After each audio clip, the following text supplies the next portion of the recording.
Hi, I'm Ben. Hey, and I'm Tass. We're old friends, we're filmmakers, and we are filming our second episode of our nascent travel series. We're in Koh Samui, Thailand, which is amazing. We didn't actually expect to make a video. We made our plans separately to be in the exact same place at the exact same time on the other side of the world, which is witchy. Are you a witch? You're the first one to accuse me. Well, who would know better than me? We're going to do our best to give you an overview of Koh Samui, the essential things that you need to know when you come here, because we have 112 subscribers now, and that's a responsibility. Yes, it is. This is for you and future subscribers. Yeah, I think we're probably at 110 now. Okay, so I didn't do any reading or watch any YouTube about this place. I came in completely cold. And I planned this for over 6 months, so that's the difference between the two of us. So the first thing that I realized that you're going to realize is that this is a scooter culture, meaning that, like much of Southeast Asia, people get around on motorbikes. And it can look like chaos, but it's actually a lot of fun. And you don't want to rely on taxis because they're far too expensive. And riding a motorbike is pretty inexpensive. Yeah, cabs are great for one-offs, get me to the airport. For like $6 to $8 a day, you can rent a scooter. It's so much fun. Yeah, and pretty easy to drive. I mean, they do drive on the left side of the road here, and the first time you drive into oncoming traffic is exhilarating. There's incredible freedom to riding motorbikes around the island. It's going 75 miles an hour in swimsuit and flip-flops with just a piece of plastic on your head to prevent mortal injury. Also, there's a focus that you have when you're riding a motorbike, because you can't be passive about it. You have to be aware of everything going on around you. It's not like driving a car. Yeah, it is. It's exhilarating. Wait till nighttime, especially after 10 p.m. And I've taken a couple of drives around the island. No one is on the road. It's like a ghost town. You have the entire road to yourself. I just open it up and just listen to my music and just ride around the island. It's wonderful.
Getting around the island usually takes about 90 minutes to 2 hours to circumnavigate the island.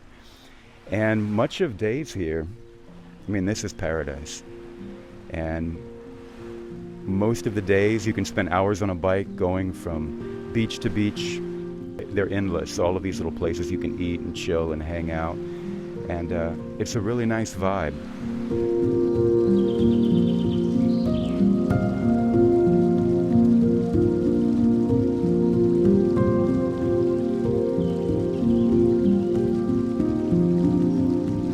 What's your take on the Thai people?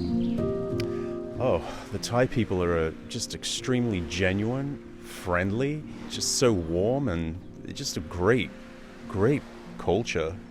They have a very peaceful, musical way about them. The way they speak is like music, and they're very kind, very gentle. Let's talk a little bit about the culture here.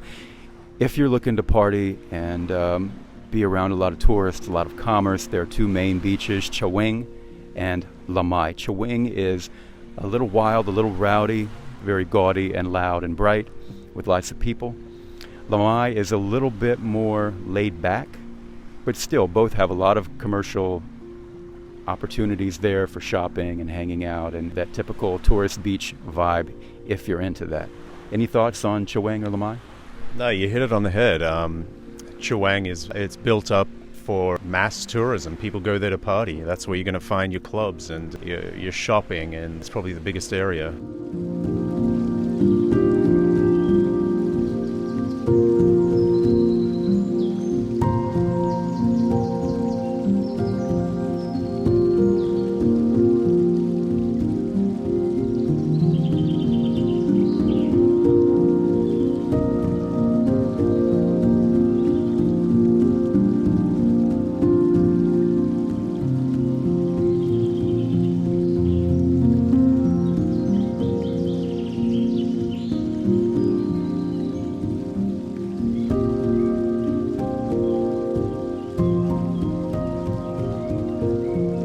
And Lamai, a little more relaxed. You got more families on that beach, on that stretch.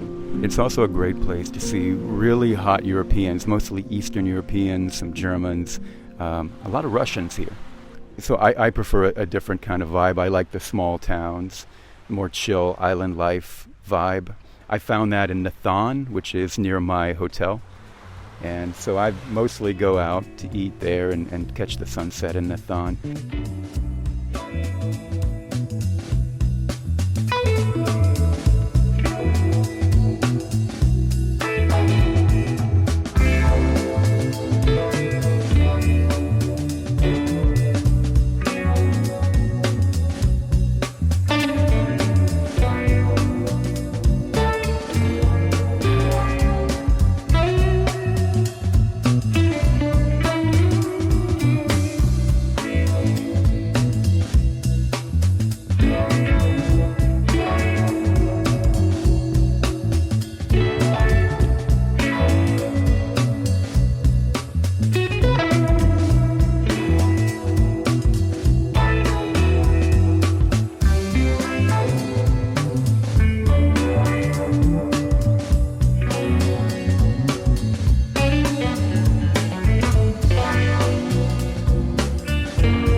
You're here in, what is the name of this place? So I'm in Lipa Bay. It's a huge bay on the west coast of the island.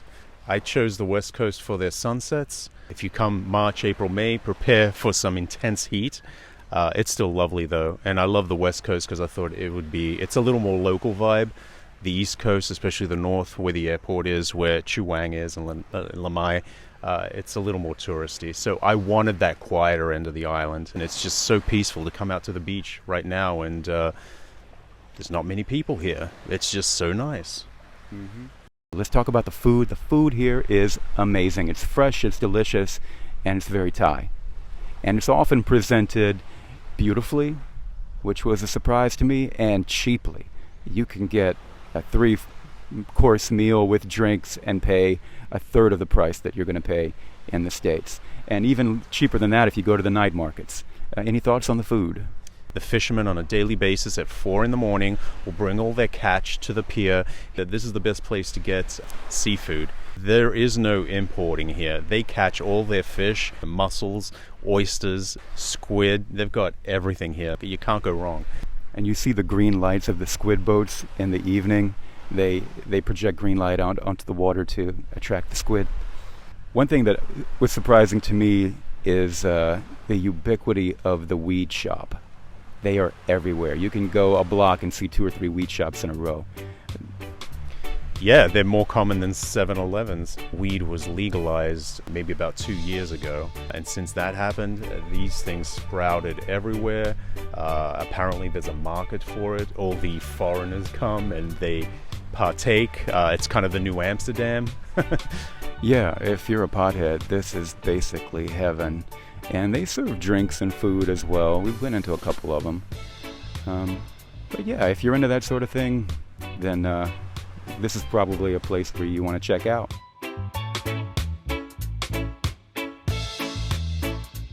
So we should talk about accommodations. You can get places to stay relatively cheaply, as low as $9 a night if you want to book a hostel. Mid-range is basically where you're at, around $70 US dollars a night. You want to talk about where you're at? We're here right now at the beach right in front of Taz's resort. Yeah, I'm at Lipa Bay Resort. It's a wonderful little resort. Infinity pool, a restaurant.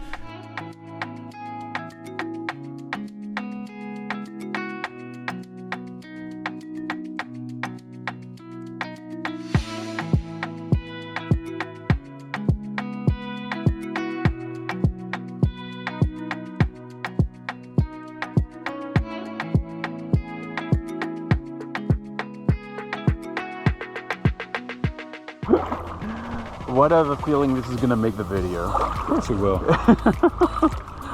Yeah, we're here at Lipa Bay, which is where Taz is staying, at $70 equivalent per night. Not bad. Really gentle bay, high tides in the morning, very low tides in the evening. We're kind of getting that way right now. Right behind me is the resort that I'm staying at. It was literally the only thing that was available for the time frame that I wanted. Otherwise, there's a range of accommodations on this island, from the budget-minded to our luxe seekers of the Four Seasons. I'm not looking at Ben. The price range for everybody, every budget, and different seasons as well. We're in the high season right now, so very lucky I got this. I'm very happy with its location. Just the ability to come out and just swim every morning, priceless. Yeah, I'm staying in a slightly more expensive location. I'm here with a buddy of mine who is filming a TV show at the Four Seasons. So it's a hotel that's going to be very famous sometime in 2025. And it's just a complete other level of opulence and amazement. And yeah, if you can afford that kind of thing, I can't. But I'm definitely living the fantasy right now.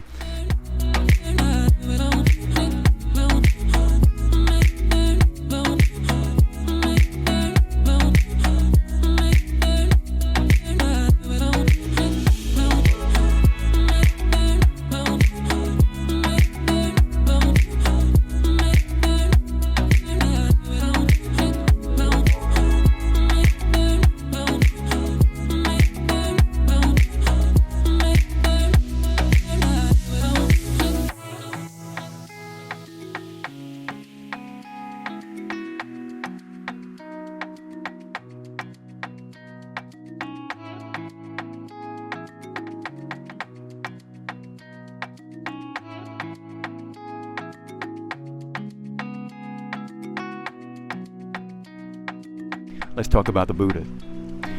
Yeah, there are a lot of Buddhist temples around here. I found it really helpful to just map out all the different temples, and that way it gets you off the main road, and you could travel some of the back roads so that you can see more of Koh Samui, some of the cool little side areas that you wouldn't have seen if you didn't do that. Just use the Buddha map as a way to explore the island.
Night markets here are also a thing. They serve food, trinkets, clothing, automatic weapons, knives, shoes, and they're all different sizes. Some are small, some are quite large, like in Chaweng. Thoughts on night markets? Night markets are amazing. They're just fun to walk around. It's almost like a carnival. Well lit up and noises and smells and shopping. Just a cool place. Sizes, if it's a Thai extra large, that's probably a US medium. So Yeah, I learned that the hard way when I bought underwear because I bought 4 changes of clothes here. One thing that I really loved here is the Muay Thai fights, the boxing fights. They have a few different stadiums. Super cool. Very violent, but also reverential. The process that the fighters have with each other. There's a sense of gentleness even in the fighting. But when the fighting starts, it's actually pretty brutal. Thoughts on the fights? yeah, no, you're right about that. I noticed it's very ritualistic. They'll do a little dance and circle around the ring, do some traditional Thai music. There's a bowing of respect, but once they start fighting, they're mean. Yeah. They had one guy, French guy, he just got cut up and they just brought him to the side of the ring and stitched him up so anyone could just walk up and watch the guy get stitched up, which I thought was kind of cool. Also was really surprised, I know it's Thailand, but all the houses of prostitution around the boxing arena, that was different. Yeah, it was the little red light district, again in Chaweng. Mm-hmm. Yeah. They have a red light district for anyone that's interested in that. Yeah, for the 5 straight people who are watching, I mean, it's there for you.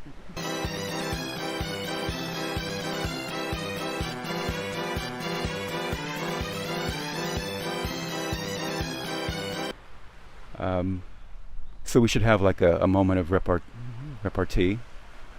Yeah. I've watched a lot of these videos, and you know, the really young white straight couple, they typically have a moment where they make the informational all about themselves. Okay. Yeah, this would be like that moment for us to have repartee. Okay. Yeah. All right.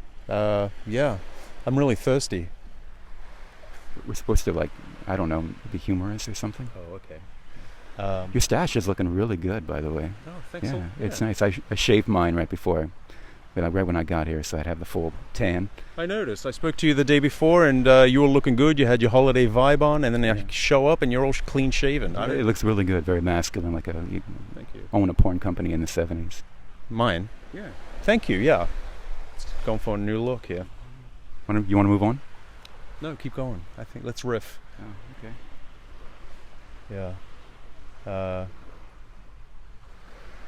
riff. What are we going to riff about? Well, I expected the tide to be a little higher. I oversold this place to you. I apologize. Well, the tide's been up here every morning. Yeah, that's a nice tide. It's just a beautiful bay. I love this bay. Yeah. You want to move on? Let's move on. Check with me if I'm ready, because you're going to get a lot of this. Blah, blah, blah, blah, and his task straightening up. Or, you know what I mean? Okay, yeah. Can I get a chance to kind of... No, that's good feedback. Thank you. Thank you. All right. And don't step on this plant. I want to... All right, yeah. Oh, I do have a story about a stick. One of those stick... Oh, I'm sure they're going to love that. Yeah, they do. I bore people easily. It's a stick figure. What do they call those stick figures? Stick figures? Yeah, it's a stick figure. It's a insect, a stick insect. Is that what they're called? Is it a stick insect? All right, I had a Buddha moment at the other place. I was like, these foreigners were freaking out over breakfast because there was a stick insect crawling next to them, and the girl jumps back and kicks her chair back. Her boyfriend jumps in to be the hero and stomps haphazardly but misses, and I stop them and I said, stop, back them away, and I gently picked up the stick figure, and he has little claws on its legs and it wouldn't let go, but I managed to get it up off the floor and then reached over, because it was 3 stories, I put it on a tree and let it go. And they thanked me, and I was really upset that they were going to destroy this creature. I'm a pacifist. I don't kill anything. And then this hippie lady I made a friend out of because of that. She said, thank you for doing that. I'm like, well, why are we killing? Why? Because we don't understand it, we don't like it, we freak out. It's ridiculous. It's a thrilling story, Toss. Thank you. Thank you. Yeah, that's so. I tried to save a moth the other day. How'd that go? It was caught in the pool, and I fished it out of the pool, and then it was too wet because it was flapping its wings, so I put it on the wood, and then it fell through the cracks, got into the crack of the wood, so I had to pull it out of the crack. I mean, I did everything I could to save this moth, and it still ended up falling through the crack and probably dying. No. It's probably recuperating enough to crawl back up and fly away. You're such a positive thinker. I like that about you. Thanks, Ben. You went to the Grandfather Rocks. I didn't go there. It's like a geologic equivalent of softcore porn. These two rocks that look like penis and vagina. And there's a story there too, right? Yes, and I don't know the story. So yeah, I went to the It's like two lovers, like, I don't know, I guess they hit the rocks or the beach, and then they just left their genitals out. It's a popular site. There is a rock formation. It does look like a penis. I have footage of it. Maybe we could show it. And on the opposite side is a flat rocks with a crack in between it. Apparently that's the female genitalia, and there's some folklore around it. It's a tourist destination. But nestled within there was another reggae bar, and it was a nice little find as I was going to the penis. And I had a drink. I sat down and had a drink. It was just a lovely little... It's called the Rock Bar. Just really, really cool. So one of many. They're everywhere. They're I mean, everywhere. you can just... They're just endless. All these cool little places by the side of the road. Yeah, so that's a good point. Get on your scooter, get out and explore, and you'll always find something interesting and unique, little settings, and you can enjoy them.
Okay, all we have left to do, so we're still here for a couple of more days. I know that we're going to Pig Island.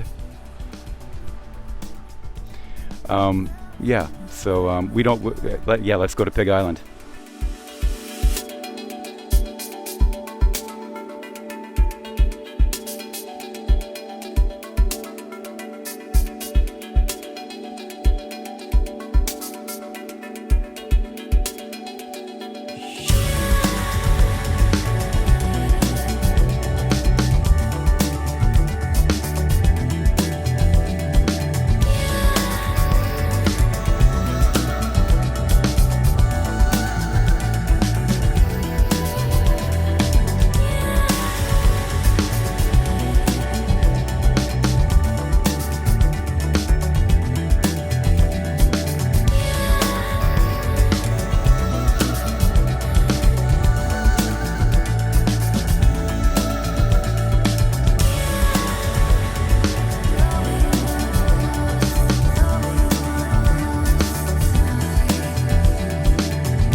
Okay, so that's it.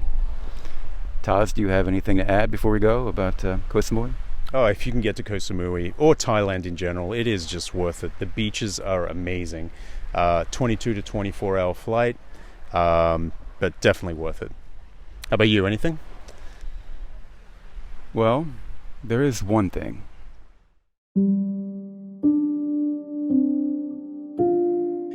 Him.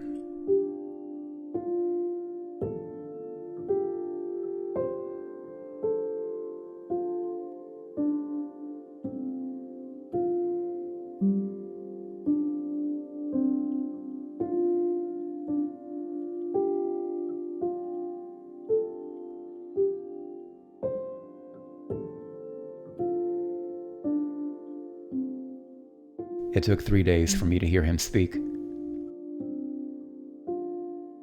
Quiet as a sunset at first, then commanding through the drone of cicadas, asking me to quiet my mind, to stop running and find my breath, and then find it again and again, as though this moment is all there is.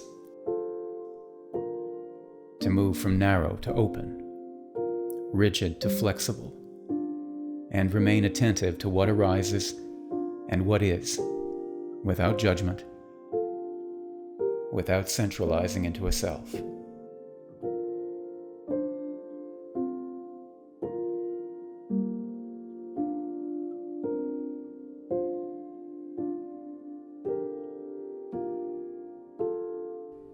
To feel what needs feeling. To welcome what my fear hides, instead of medicating through distraction. To stop seeking strength in what weakens me. To cultivate fearlessness. All of this and more as he sits unmoved, yet everywhere. I've spent many hours here listening, reading, and meditating, trying to find the courage to let the habitual and conventional ways I view reality fall apart, to keep taking steps off the edge into what is not yet known. In this state of intention, it gets easier to understand why his teaching thrived in this place for centuries. Easier to see him in the design of a leaf, a ripple of water, or a cool breeze, and ponder his ever-present question: what can you let go of? And in each breath, each moment of awareness, hear him answer: everything.